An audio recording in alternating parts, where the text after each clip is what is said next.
Pachamama, vienes del cielo. Limpia, limpia, limpia el corazón, agua brillante, sana, sana, sana el corazón. Olá, eu sou Monique Leite, consultora e pesquisadora, e apresento para vocês o podcast do projeto Reset Humano, que já está em sua segunda temporada, atingindo 34 países, muitas mentes e corações. Nesse episódio, eu vou trazer um tema do Pilar Você Mais, que é um pilar dentro do Reset Humano que busca trazer reflexões para ampliar a atuação do ser humano por meio de sua conexão com a sua própria essência e também com o universo, além de provocar o autoconhecimento e despertar de consciência interior e exterior.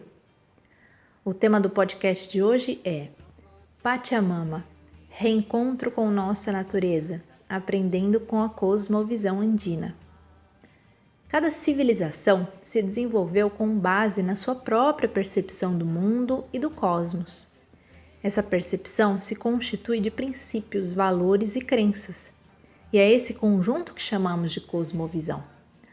A cosmovisão é a maneira como uma sociedade percebe a sua realidade, como atribui um sentido e significado às coisas e também como sente, vive e atua diante de si mesmo, dos outros e da natureza. Nós que vivemos em uma cosmovisão antropocêntrica, essa mais ocidental, onde o homem é considerado superior e o centro do mundo, temos muito a aprender com a cosmovisão andina, de povos que há muito habitam os Andes e preservam uma sabedoria ancestral e muito preciosa. Para falar sobre esses ensinamentos, eu convidei a Astreia Mendizabal, que é guia do movimento Mística Andina. A Astreia peregrina dando palestras há mais de 7 anos em países como Peru, Bolívia, México e Nepal sobre a consciência Pachamama. Ela é também instrutora em diversos cursos relacionados a esse tema e atua junto com um movimento chamado de Nación Pachamama, criando e nutrindo comunidades campesinas. Ela é advogada por formação e nessa área ela já atuou com os direitos da natureza, lutando para que o nome Pachamama, ou Mãe Terra, fosse reconhecido como um ser de direitos. Neste episódio, a Astreia nos conta sobre as suas peregrinações, a visão Pachamama dos povos originários e também como atua, por meio do aprendizado com a cosmovisão andina, no combate às crises globais, ecológica e humanitária que a gente vive atualmente. O projeto Reset Humano tem o DNA no convívio com a natureza na montanha e visa apoiar o desenvolvimento do ser humano, dando um reset, gerando aprendizado e conhecimento, para também desenvolver a sociedade e impactar de maneira positiva a natureza. Aqui, a história é contada a partir de histórias de vidas inspiradoras. Esse episódio tem o apoio do Aventure Box. O Aventure Box é uma plataforma de atividades outdoor e aventuras na natureza.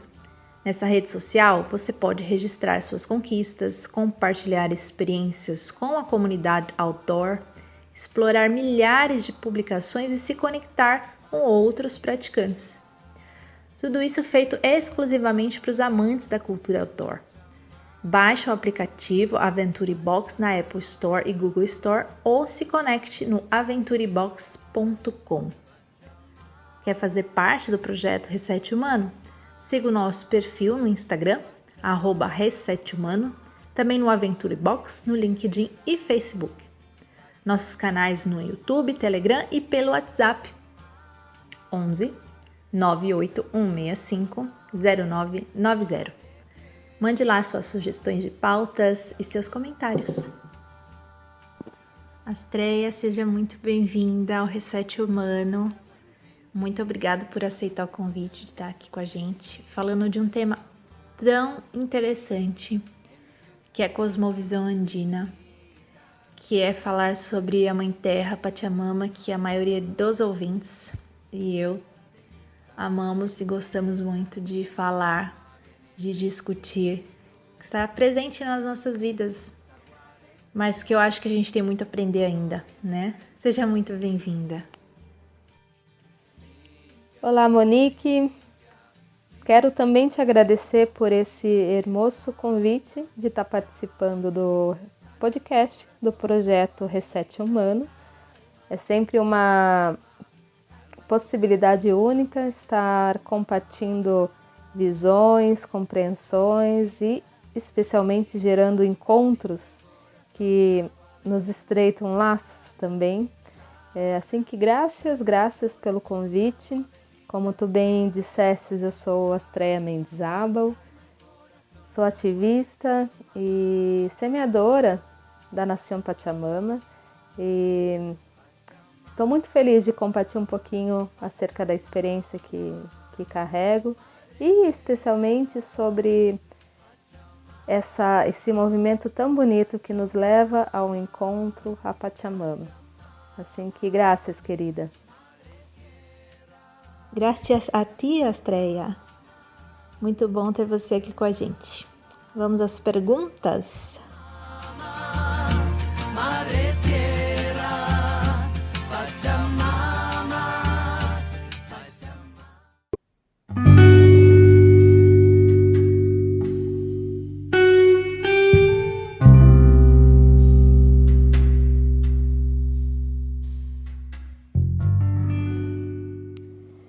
Astreia, vamos começar então por ela, a grande rainha, né? Tema central aqui do nosso podcast, a nossa Pachamama. A gente escuta muito esse termo Pachamama, né? E a gente entende, nós ocidentais, muito superficialmente, como somente Mãe Natureza. A gente resume, né, a Pachamama é Mãe Natureza. Só que eu sei que o significado de Pachamama é muito mais profundo que isso. Então, afinal, Astreia, o que significa Pachamama e o que é essa consciência Pachamama? Essa é uma boa pergunta, Monique. Primeiro, é importante tirar essa compreensão de que Pachamama é um termo. Especialmente Pachamama é uma experiência, uma compreensão acerca do universo, uma visão. Ela, ao pé da letra, significa Mãe Terra. Mas claro, quando a gente adentra com um pouquinho mais de intimidade na cosmovisão andina ou conversa com herdeiros de abuelos e abuelas que mantêm viva essa semente de amor a Pachamama, a gente compreende que ela é muito além, ela é um universo, aquilo que está fora também.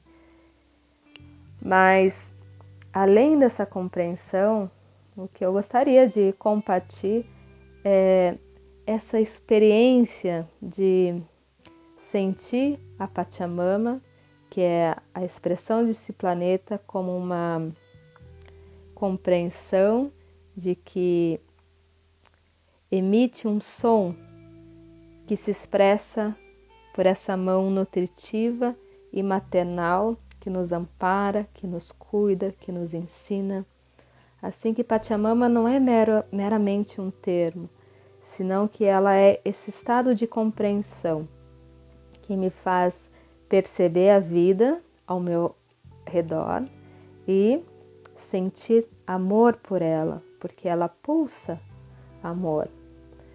O bonito, quando a gente adentra nesse desenho de sentir a Pachamama e sentir os laços que ela tece através dessa compreensão, nos leva a perceber que esse rio é um ser vivo e emite um som, que o vento é um ser vivo e emite um som, que as aves são seres preciosos e seres vivos que ajudam a desenhar uma cadeia de vida que se complementa e que se expressa através da beleza, através do denso, através do sutil, através dos encontros e desencontros. Pachamama é esse espaço aonde a vida se cria e se reverbera. ela é um estado de consciência. Por isso, nós dentro da Nação Pachamama, semeamos isso da consciência Pachamama, que é abrir as camadas do nosso ser, que compreende a vida através de uma interpretação de mundo. E esse ponto é interessante por atenção, porque existe a vida e todo o desenho cósmico de como ela se ocorre, e existe o mundo, que é um contrato como nós, seres humanos, participamos e vivemos e lemos a vida. E que muitas vezes, e boa parte da experiência que nós temos nesse mundo, não se relaciona com a vida real, que é Pachamama, que é esse ciclo de acontecimentos, de nascimentos e mortes, é esse redesenho onde a terra recebe a semente, cresce, dá os frutos e morre. É um ritmo que não está nada ligado com o ritmo do mundo, que limita a nossa participação através de um modus operandi, através de um modus de produção, através de uma crença de como nós nos dividimos e nos relacionamos e como enxergamos a nossa missão adentro desse mundo. Assim que consciência Pachamama é um espaço de provocar consciência e voltar a me limpar desse mundo e perceber de uma vez por todas a vida que ocorre por si própria, porque ela gera a realidade, o realismo, e não o mundo. Obrigada, Astreia, pela resposta esclarecedora. E eu queria te perguntar agora sobre os queros. Os queros, eles são conhecidos como os guardiões da sabedoria andina, né? Um povo que vive nos Andes. E você já esteve, né, em peregrinação no Peru, já conviveu com esse povo. Eu queria que você contasse pra gente sobre essa cultura preservada e principalmente o que você aprendeu com eles e quais são os aprendizados que a gente pode tirar para nós, nas nossas vidas e também para a vida no coletivo, para a humanidade. Os queros, eles são um grande relicário do planeta, da humanidade. E eu ainda não tive a possibilidade de viver com eles, senão de participar da vida comuneira algumas vezes, onde nós da ONG Pachamama e da Nação Pachamama mantemos aí uma aliança de família mesmo, onde todos os anos a gente inicia uma campanha para levar principalmente alimentos e suprimentos e também ajudá-los aí a vencer algumas limitações de vida mesmo. Então, muitas das missões a gente ajuda a instalar painéis solares para que eles tenham pelo menos uma lâmpada dentro de casa. Enfim, existe todo um desenho dessas missões, mas o que eu gostaria de trazer especialmente é mantemos um espaço de aprendizado e de aine, de cuidado com os queros, justo porque eles nos presenteiam não só uma cosmovisão, mas uma nutrição que nos ajuda a ressignificar a nossa participação dentro da vida. E sim, eles são conhecidos como os guardiões da sabedoria andina, porque são vistos e, se eu não me engano, comprovados que são os últimos dos descendentes incas diretos. Quando o colonizador adentrou, nesse caso o espanhol, né, muitos se refugiaram nas montanhas. E nesse caso os queros, eles têm até uma lenda, porque todo o saber iniciático, o saber espiritual, o saber até da vida prática, são transmitidos através de histórias, sempre, principalmente nas culturas que são orais e não escritas, né? E os queros contam muitas histórias, e uma dessas, eles contam como eles conseguiram se refugiar e se proteger da invasão espanhola.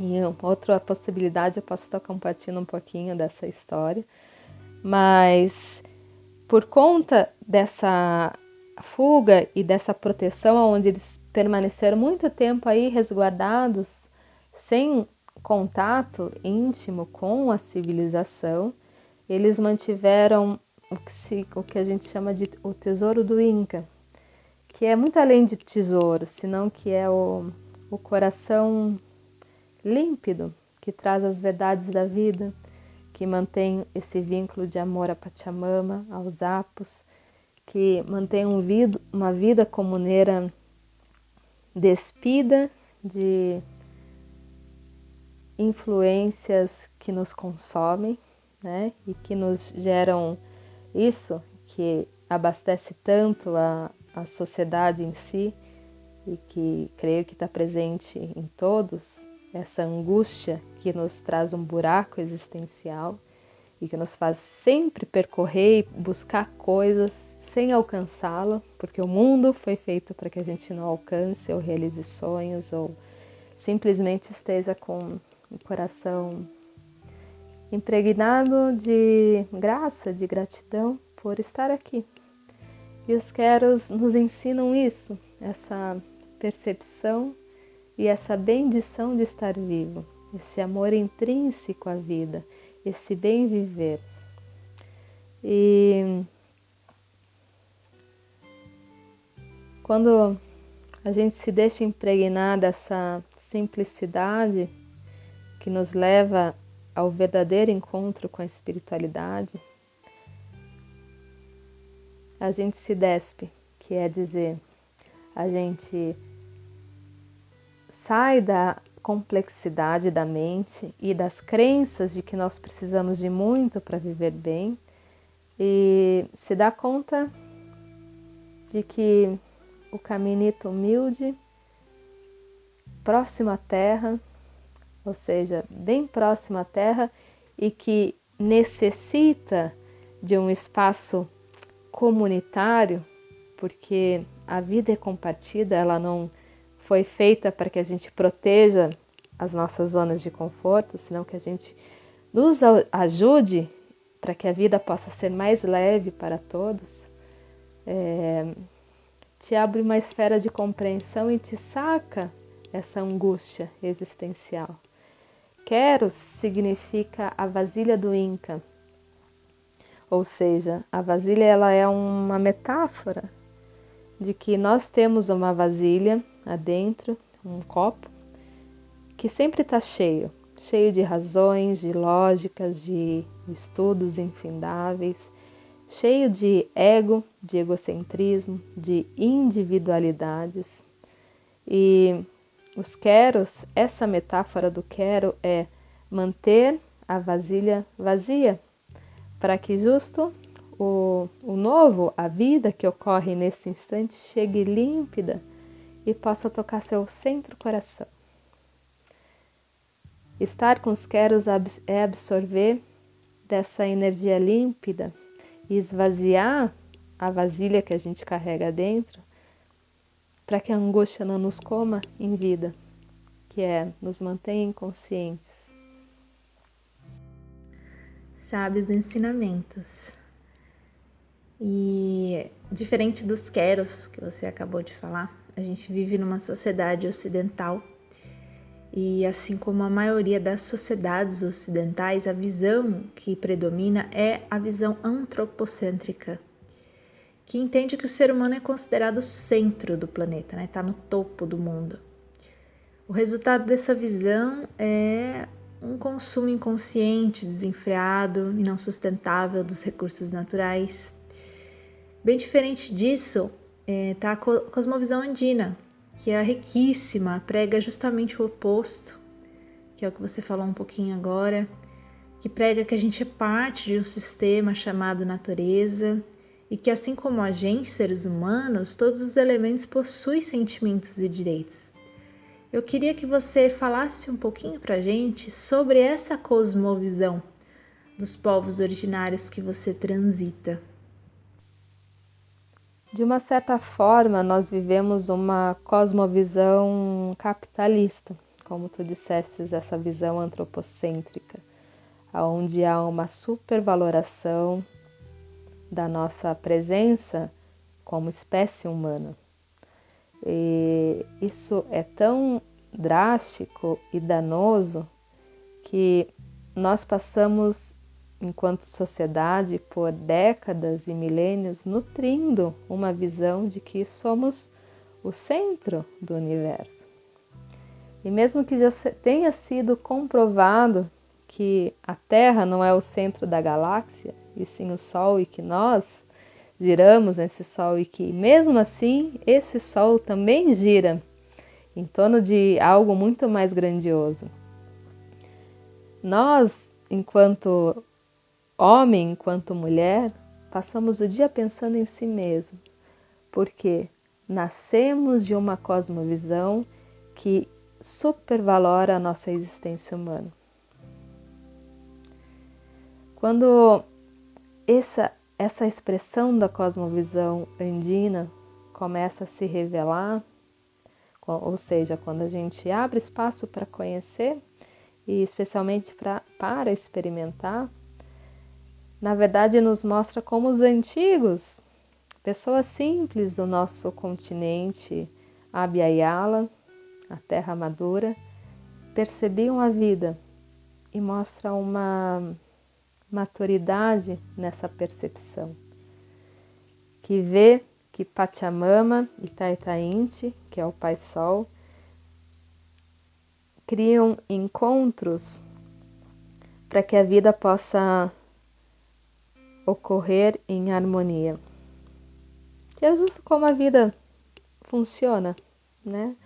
A cosmovisão andina percebeu a vida através de uma relação de amor, de afeto, de carinho, e por onde nasce uma cosmovisão desse encontro entre ele e ela, entre a terra e o céu. E esse desenho onde as montanhas se complementam com os vales, as montanhas que são uma compreensão masculina com os vales, que é feminino, receptivo. Então, esse desenho dessa cosmovisão, e que se manifesta, claro, através de compreensões da nossa fragilidade humana, nos revela algo hermoso, que nos saca a atenção de sermos seres humanos, porque não nos coloca no centro, senão que nos mostra que somos parte de um todo. E isso nos alivia a tensão, porque não há hipervaloração de quem nós somos. Então somos um organismo que, assim como o Maraucária, hoje eu estou em uma das comunidades campesinas da nação Pachamama e aqui existe um mar de araucárias. Como uma araucária, que é uma árvore muito, muito antiga e que carrega em si essa herança de muitas eras do planeta, uma herança de muitos sóis, muitas chuvas, muitas noites estreladas, muitas tempestades, muitas mudanças geográficas ao seu entorno, e cada semente carrega essa memória.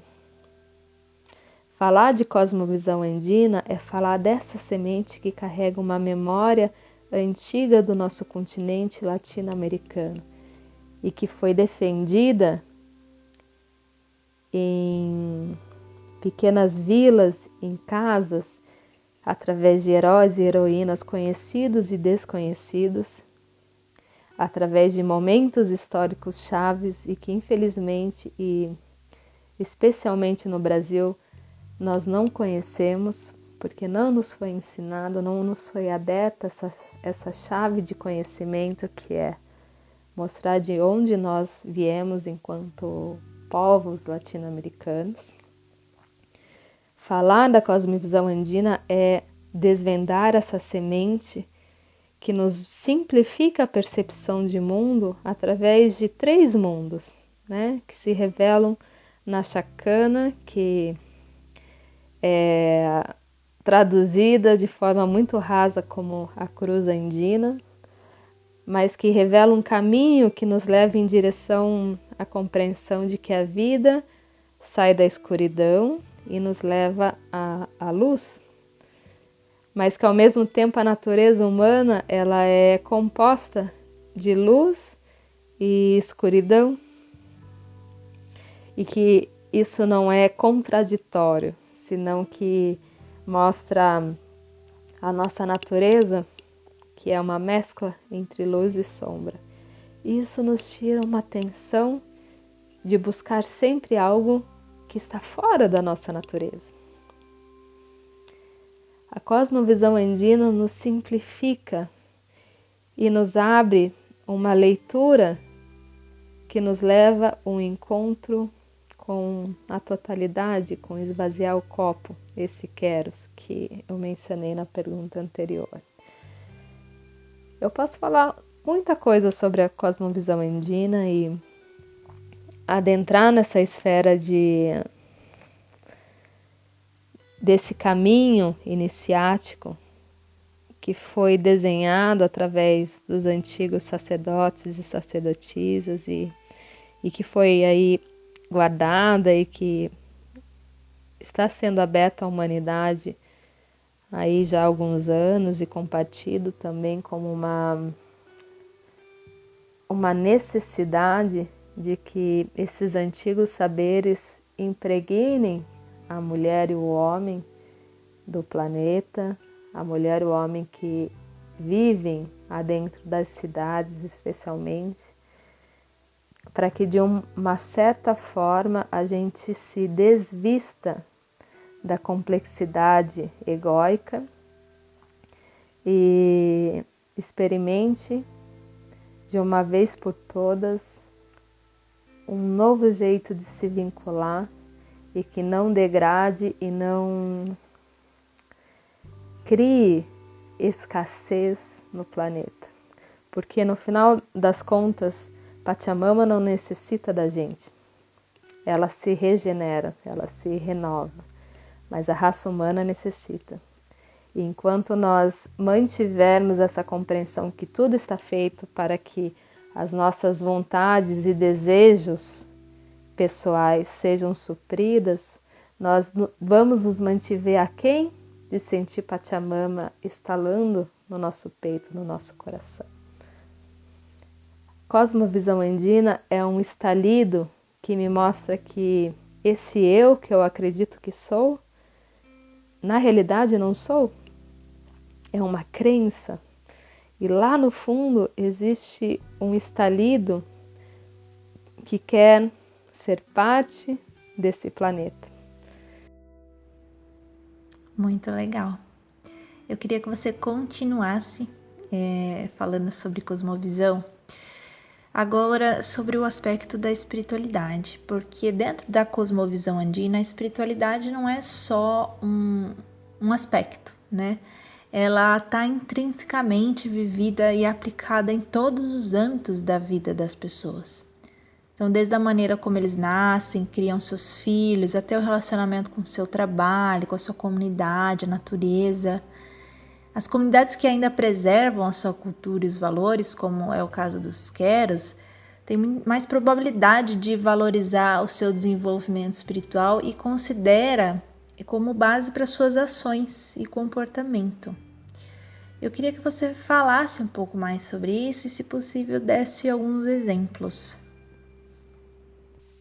É que, na verdade, os povos aí que mantêm essa compreensão acerca da espiritualidade, que não é religiosidade, ou seja, ela é mística, ela carece de instituição. que é por onde os dogmas aparecem.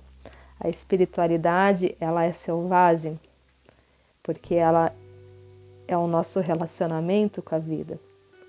E as comunidades tradicionais e adentro aí de algumas escolas iniciáticas, como a Mística Andina, que é a escola ao qual eu faço parte, a gente percebe que, na verdade, a espiritualidade não é um aspecto, senão que ela é a base da sociedade, porque é o nosso vínculo enquanto seres que fazem parte de uma vida muito mais ampla e profunda, e que é muito maior do que essa que a gente enxerga, porque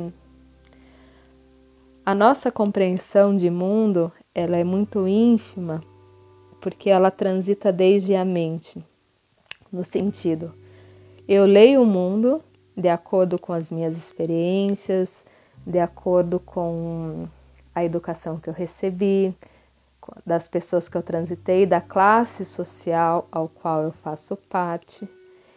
Isso me provoca uma visão de mundo e que me faz interpretar a realidade, ou seja, a vida, de acordo com essa ótica. A espiritualidade, ela te limpa dessa interpretação de mundo e te revela uma percepção que é diferente de interpretação. Então, os povos antigos, ou quando a gente transita adentro das comunidades em Queros, ou quando a gente faz parte de uma escola que te ensina a limpar essa visão distorcida da realidade, mostra que a espiritualidade, ela não é uma esfera da nossa existência humana, senão que ela é tudo. Não existe separação do que meu coração sente com o trabalho que eu desempenho, né? A vida comunitária, e que creio que todos os povos originários de todo o planeta mantiveram como modo de existência viver em comunidade, porque sem uma vida em comunidade sozinho a gente não sobrevive na vida, porque é duro mesmo. Ela é bela, mas também não é simples de se viver. E a gente necessita de mãos, de coração, de afeto, de envolvimento, de trocas, de ajuda. Assim que, se eu necessito cultivar uma horta e a minha família é muito pequena em Queros, eles se reúnem e fazem esses mutirões para que, quando eu preciso, eu também receba ajuda dos companheiros, dos irmãos, dos comuneiros. A vida em comunidade, ela nos revela uma expressão da espiritualidade de forma muito profunda, porque ela nos tira do individualismo. E creio que, quiçá, o que os povos antigos e originários e as comunidades, as escolas espirituais sérias, não as que vendem ensinamentos, senão as que te provocam estalidos de consciência, nos revelam que somente em comunidade a gente pode polir o individualismo e deixar que a Pachamama seja experimentada e experienciada. Astrea, é realmente fascinante e muito bonito, né?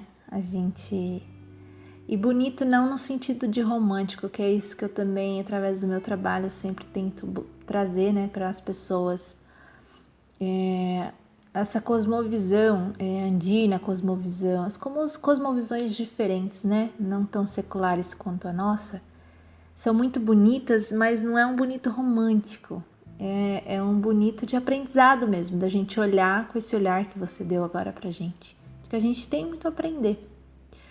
E seguindo nesses aprendizados e nessas visões, eu queria que você contasse pra gente o que são os apus. E qual que é a relação dos apus com essa visão de sacralidade sobre a natureza? Os apus são o espírito que as montanhas têm dentro de si mesma. E as cosmovisões dos povos que viveram em cordilheiras, que é tanto a Cordilheira dos Andes, quanto quando a gente vai até a Cordilheira dos Himalaias, existe uma reverência e uma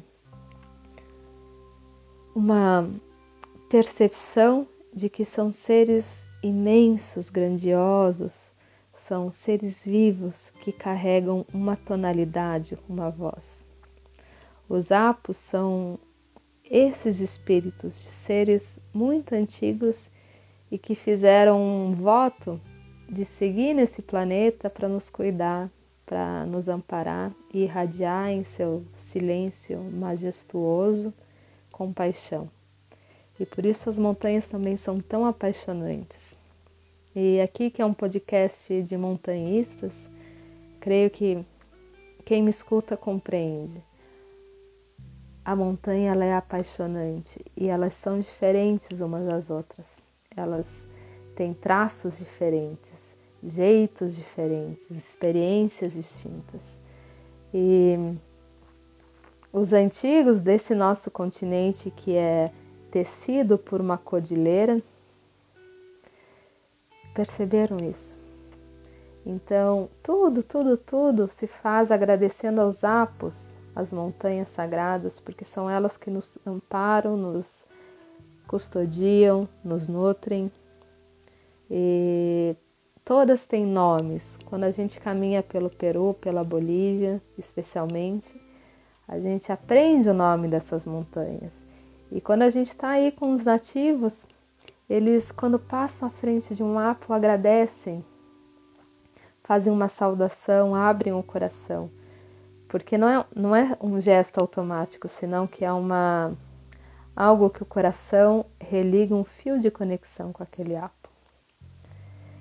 Isso é tão forte, tão antigo, essa visão das montanhas, que não sei quem já pôde estar no Peru e pôde estar em Cusco, que é uma referência muito fácil de recordar. Quando a gente está na Praça das Armas, que é o coração da cidade, coração do Capaquinã também. Quando a gente olha os morros ao entorno, todos os morros têm uma cruz fincada no topo. Por quê? Porque foi colocada uma cruz sabendo que os nativos traziam as suas folhas de coca e oravam aos apos, abrindo o coração e pedindo amparo, carinho, agradecendo e agradecendo. E fincaram essas cruzes para que, quando eles olhassem ao alto, relembrasse que eles não deveriam mais saudar os apos, senão o Cristo da igreja. E aí começou uma perseguição acerca do nosso vínculo com a Pachamama. E o mais apaixonante da gente conhecer e experimentar essa cultura latino-americana, que é a nossa herança, faz parte da nossa raça, independente se nós temos traços de descendência europeia ou africana ou de qualquer outro canto do mundo, nós fazemos parte de uma raça latina. E essa herança nos leva a saudar as montanhas, porque elas nos cuidam e nos amparam. E os antigos preservaram isso, mesmo terem sido perseguidos por reverenciarem os apos, por terem pedras que foram transformadas em huacas sagradas, em espaços de comunhão com Pachamama, que geravam poder irradiatório, que mesmo que a gente não compreenda um pouco sobre esses termos, sobre irradiação e etc., quando a gente adentra em espaços da natureza, ou quando a gente percorre aí sítios abertos, né, sítios arqueológicos e etc., e que eram reconhecidos como huacas, a gente percebe que o nosso corpo se abre, se amplia, o silêncio nos toca e um destensionamento ocorre. E isso mostra um tom vibratório que se emite. Assim, quando a gente sobe uma montanha e é presenteado por uma visão, quando a gente chega lá no cume e enxerga tudo de cima, algo ocorre e um respeito intrínseco se revela no coração. Mesmo que eu seja uma pessoa muito mundana, é algo que é espontâneo e reconhece essa sacralidade e essa grandiosidade da vida, onde eu me sinto pequeno, pequenito.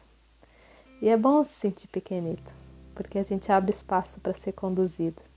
E os apos são condutores da humanidade. Tem algo muito específico dentro da sua atuação na Nación Pachamama que eu queria falar, que é o trabalho da sacerdotisa andina.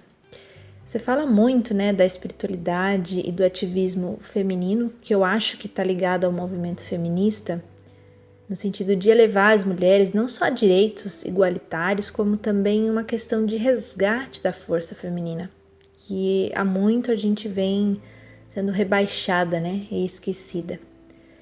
Muitas mulheres desconhecem a força que têm e, consciente ou inconscientemente, não conseguem aproveitar todo o seu potencial. Você poderia contar pra gente um pouquinho o que é ser uma sacerdotisa andina e o que é a mulher jaguar? E como que nós mulheres aqui no Brasil, que a gente vive em outra realidade diferente das mulheres nas comunidades queros, lá nas comunidades dos Andes, como que a gente pode aprender com elas? Eu posso ser uma sacerdotisa andina, mesmo daqui? E na prática, como fazer isso considerando a realidade maluca, né, das mulheres multitarefas? Há que se dar conta que existe não só uma crença acerca do papel da mulher dentro da sociedade, como um mar de inconsciência coletiva que faz uma leitura de muitos e muitos anos, de uma era que se baseou numa tonalidade de educação masculina. E falar dessa luta pelos direitos femininos, de inserção no quadro social e de liberação da voz, que é um ponto muito importante, porque liberando a voz, a gente adentra numa esfera um pouco adolescente, que é a gente está aprendendo a soltar aquilo que ficou preso por muito tempo, até adentrar num espaço de madurez. E creio que, enquanto humanidade, a gente está dando esse giro de chave, caminhando para essa madurez que está intimamente ligada com um novo momento social. Há que sempre ampliar o ver e saber que passamos por algumas eras no planeta. E em algum momento existiu a era da mãe, da madre, da era da Pachamama. Especialmente na América, que foram conquistadas por uma cultura já pertencente a outra era, a era do pai punitivo, né? Isso é importante trazer, daquele que pune e rebaixa as mulheres como uma forma de dominação da vida, e que, quando adentraram na América, encontraram uma sociedade que, na visão do homem branco europeu, tratava as mulheres com submissão. O que eu quero dizer é, todos os livros e textos coloniais e interpretações que foram realizadas especialmente pelos jesuítas colocaram a leitura da mulher como um ser inferior nas culturas andinas, e especialmente falando da cultura incaica. Por quê? Trouxeram isso em alguma das perguntas que a gente conversou antes, essa interpretação da realidade desde a percepção do homem que domina a mulher e a toma como posse, como propriedade. Mas essa cultura, isso que é bonito, quando a gente adentra na cosmovisão e nos mitos das culturas antigas, eles nos revelam como as pessoas percebiam a realidade. E a gente está falando de uma cultura que percebia o planeta como uma mãe nutridora e que era complementada por um pai também nutridor e compassivo. E esse ponto é belíssimo, porque não nos coloca num espaço inferior e nem superior, senão que nos coloca numa esfera de complementariedade. Quando as culturas que são ligadas à terra cuidam e se desenham em torno do campo, que é em torno das sementes, do plantio, do aprimoramento do alimento, que era como a cultura inca se baseava, né? Se você vai nos espaços de poder, nas vacas sagradas, eram todos espaços de melhoramento de sementes, não só da potencialidade nutritiva do alimento, senão de melhoramento da potencialidade irradiatória do alimento, que faziam com que as mulheres e os homens se nutrissem em outras esferas, não somente da física, né?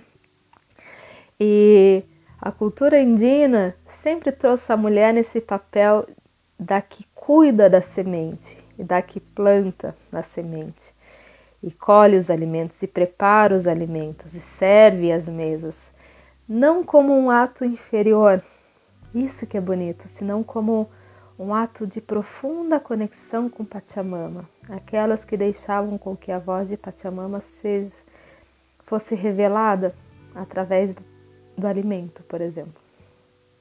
Então isso muda a compreensão.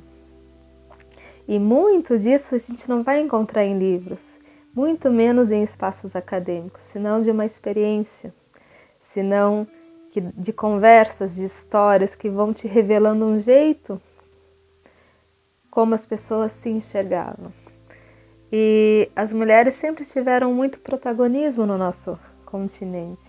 E mantendo essa percepção andina, muitas mulheres foram perseguidas e queimadas em fogueiras. Existia um Tribunal da Santa Inquisição instalado em Lima, fixo, uma margem aí de perseguições e matanças, não só de mulheres, mas de homens sensíveis também, de bruxos e bruxas, ou seja, pessoas que eram devotas da terra. Era isso. Foram perseguidos, e a cultura inca, os livros trazem sempre acerca da figura do Inca e não trazem a figura da Coia, que era o par do Inca. Era sempre em complementariedade, o homem e a mulher, o masculino e o feminino. E isso é importante trazer uma compreensão ampla, não trazer não se trata do gênero nesse caso, senão que eu estou falando acerca de energia e como as sociedades liam e se complementavam, tá? A Coia era eleita antes do Inca, inclusive, e ela tinha um papel na sociedade de cuidar da esfera mágica e mística, que é aquilo que não se vê aos olhos lineares.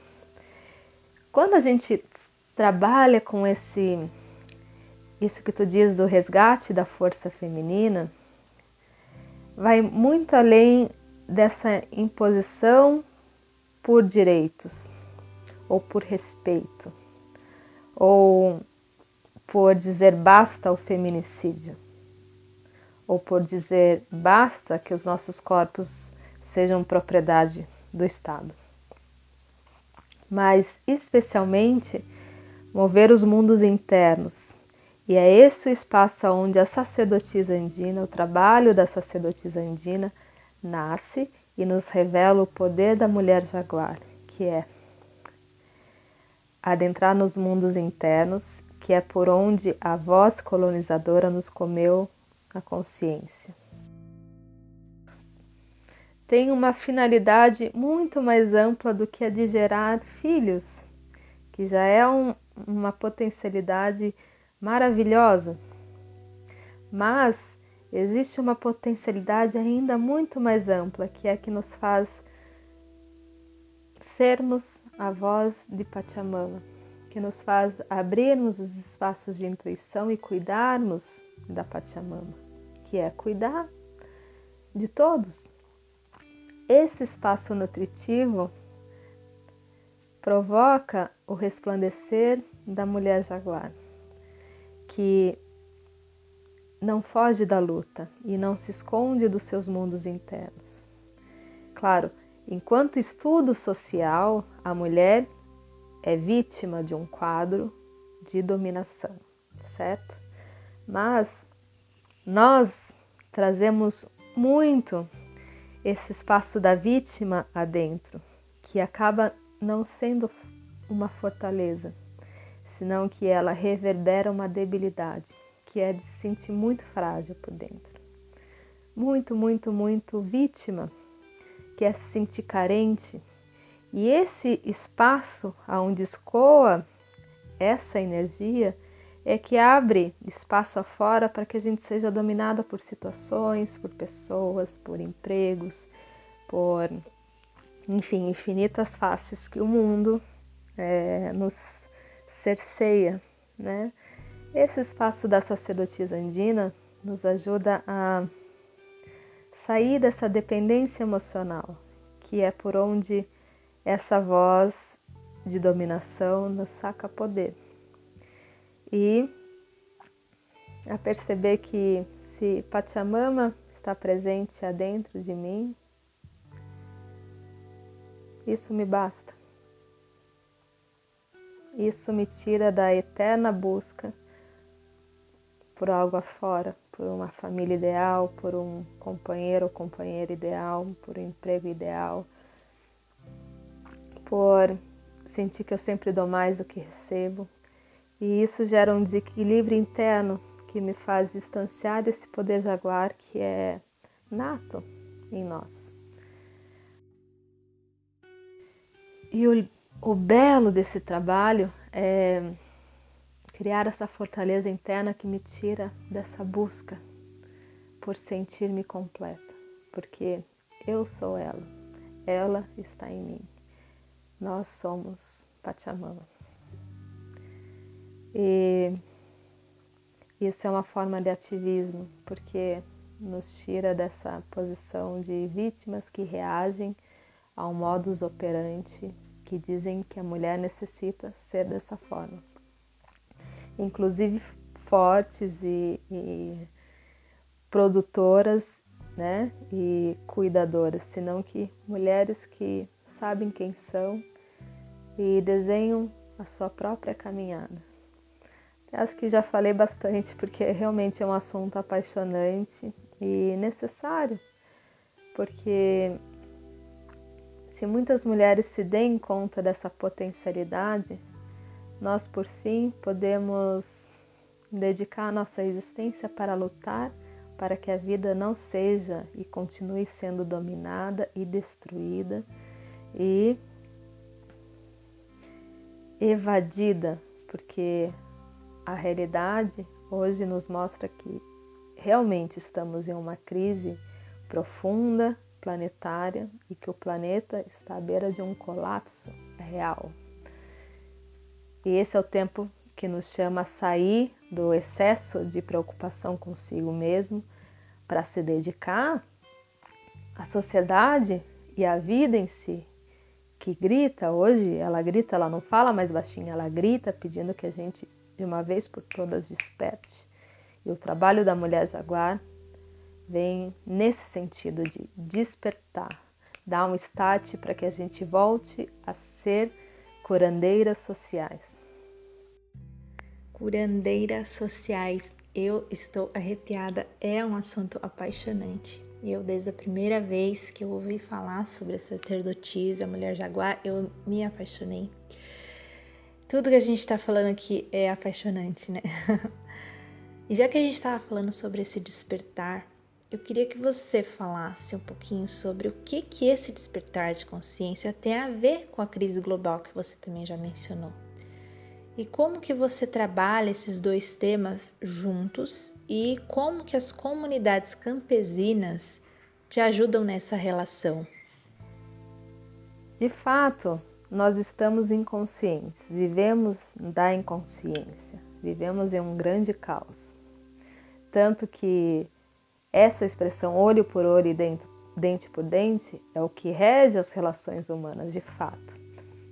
E esse ponto é muito importante, Monique, porque desde aí nasce todo o desequilíbrio que estamos gerando no planeta e de uma maré de sofrimento que nós estamos perpetuando enquanto raça humana, por estarmos inconscientes, por estarmos vivendo em Urus Patia, como diz a cosmovisão andina, no mundo de abaixo, no mundo da densidade, no mundo onde eu somente reajo aos meus desejos e às situações que a vida me traz. E em cima disso, nós temos dois grandes espaços de ativismo. Um deles, como tu disseste, são as comunidades campesinas e que nos revela uma possibilidade de não só retomarmos o nosso contato com a terra, de aprendermos a plantar, tirarmos as toxicidades educativas da cidade, né? Mas principalmente a vida comunitária, onde nós compartilhamos uma vida, não é uma ecovila, senão que é uma comunidade, que é diferente. O objetivo é nos desintoxicar do excesso de individualismo e zonas de conforto que vem deixando a Pachamama por último. As comunidades buscam sensibilizar o nosso coração e revelar essa humanidade nossa, que necessita do outro.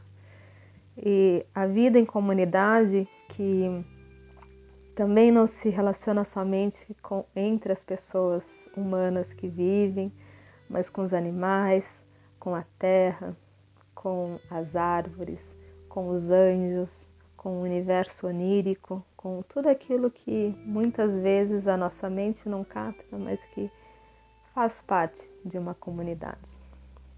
E isso é belo e nos desveste dessa educação que o mundo nos mantém cerceados, né? Fica aí então, pessoal, o convite para conhecer o trabalho da Astreia, conhecer o trabalho da Nación Pachamama, junto às comunidades campesinas, as ações nas comunidades dos Andes, da sacerdotisa andina, a prática dos 21 dias também, que é bem interessante, que por conta do tempo a gente não conseguiu falar tudo aqui no podcast. Aliás, eu tenho mais um monte de perguntas para fazer para a Astreia, mas realmente nosso tempo está acabando. Então eu só quero agradecer. Muito obrigada, Astreia, por estar aqui com a gente no Reset Humano. Um prazer imenso. E um obrigada também a você que nos escuta. Até logo. Muito, muito agradecida, Monique. Foi um belo momento de compartilhar, de me recordar de muitos temas. E que sigamos juntas. Quem quiser saber um pouquinho mais sobre o trabalho da sacerdotisa andina, entra na nossa página do Instagram, que é @sacerdotisaandina. Eu também estou como Astreia Pachamama no Instagram. E conheça as redes da Escola Mística Andina, da Nación Pachamama, da Prática dos 21 Dias. E nos sigam, todos os dias a gente faz meditações abertas pelo Instagram às 7 da manhã. Então, que as surpresas belas do caminho nos levem a novos encontros, né, Monique? Louca para te conhecer pessoalmente e agradeço aí por esse belo momento. Graças ao podcast Reset Humano e vamos juntitos tecendo um novo momento planetário. Graças. Pachamama, Pachamama.